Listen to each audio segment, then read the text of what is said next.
વડોદરા શહેરના વારસિયા વિસ્તારનો કુખ્યાત બુટલેગર અલ્પુ સિંધી મધ્યસ્થ જેલથી વચગાળાના જામીન પર મુક્ત થયા બાદ ફરાર થઈ ગયો।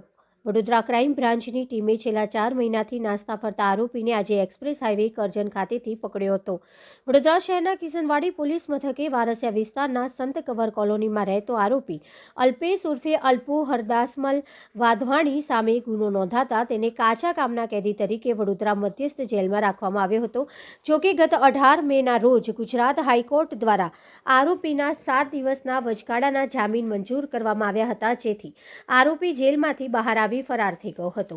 પોલીસ ધરપકડથી બચ્યો આરોપી છેલ્લા 4 મહિનાથી નાસ્તો ફરતો હતો। જોકે આજે આરોપી અલ્પેશ ઉર્ફે અલ્પુ સિંધી વાધવાણીને શહેર ક્રાઇમ બ્રાન્ચની ટીમ દ્વારા કરજણ નજીક આવેલ દિલ્હી મુંબઈ એક્સપ્રેસ હાઈવે પરથી ફૂડ પ્લાઝા ખાતેથી ઝડપી પાડવામાં આવ્યો હતો, જે બાદ વધુ કાર્યવાહી માટે કેદીને વડોદરાની મધ્યસ્થ જેલમાં પરત સોંપવામાં આવ્યો છે। આરોપી અલ્પેશ ઉર્ફે અલ્પુ હરદાસમલ વાધવાણી સામે વિદેશી દારૂ ઉપરાંત ફાયરિંગ કરી હત્યાનો પ્રયાસ, ખંડણી, મારામારી, ધાકધમકી આપવા જેલમાંથી બોગસ ડોક્યુમેન્ટ આધારે જામીન પર છૂટવા અંગેના પ્રયાસના, જેલના કાયદાનો ભંગ કરવાના, હદપાર હુકમને ભંગ કરનાર, મારામારી, વાહન સળગાવી દેવાના એમ 50થી વધુ ગુનાઓ નોંધાયેલા છે। આરોપીની આ ગુનાહિત પ્રવૃત્તિના કારણે 2 વખત પાસામાં ગયેલ છે અને 1 વખત હદપાર થયેલ છે।